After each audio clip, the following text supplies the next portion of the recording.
મારું નામ નિકુલ સોમર છે। હું કુબેરનગર કોર્પોરેટર છું। ખાલી દલિત સમાજ નહીં, બધા સમાજના બાબા સાહેબ છે। આજે અમે કોર્પોરેટર છે કે કોઈ બી મહિલા જ્યારે MLA બને કે MP બને એ બાબા સાહેબની દેન છે।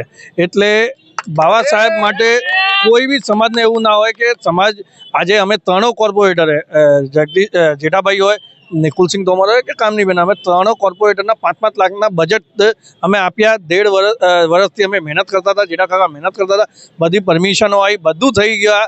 જ્યારે 4-5 દિવસની અંદર જ્યારે આમનો ઉદ્ઘાટન હતો ત્યારે કોના દબાવથી પાછા પોલીસ DCPની પરમિશન માંગવામાં આવી। કેમ DCPએ પરમિશન કેન્સલ કરી? જે ટ્રાફિકની સમસ્યા છે, ટ્રાફિકની સમસ્યા અહીંયા પાછળ અંડરબ્રિજ બની રહ્યો છે। અંડરબ્રિજ બનશે તો ટ્રાફિકની સમસ્યા દૂર થઈ જશે।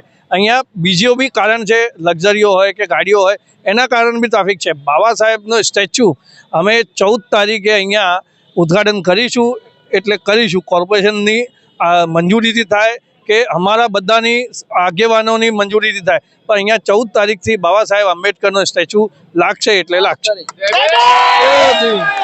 કોર્પોરેટર શું કદાચ આપને ખબર હશે, કોર્પોરેશને મંજૂરી આપી પછી યુટર્ન લીધો, અંદરનો પ્રશ્ન શું હોય છે?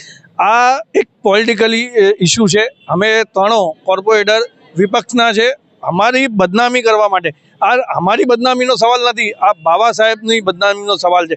જ્યારે બાબા સાહેબનો નામ આવ્યો ત્યારે એ લોકોને આટલી એકબીજાથી એક દુઃખ હતી કે એ લોકો આજે જે કામ થઈ ગયું 90% કામ આપ જોઈ શકો થઈ ગયું છે। સ્ટેચ્યુ બની ગયું છે, બધું તૈયાર છે, તો એન્ડના દિવસના જ્યારે ઉદ્ઘાટનનો સમય આવ્યો તો કેમ આ બધું? જ્યારે અમે એમને સમજાવ્યું કે અમારા કાર્ડ બી છપી ગયા છે, સમાજને બધાને કહી દીધું છે કે 14 તારીખે અહીંયા બહુ મોટો પ્રોગ્રામ છે, બાબા સાહેબનું સ્ટેચ્યુનો પ્રોગ્રામ, ઓપનિંગનો પ્રોગ્રામ છે, તો સેના કોના કહેવાથી આ બધું થઈ રહ્યું છે એના રોષમાં આજે જનતા અને અમે ત્રણો કોર્પોરેટર અને આગેવાનો મળીને આ વિરોધ પ્રદર્શન કરી રહ્યા છે।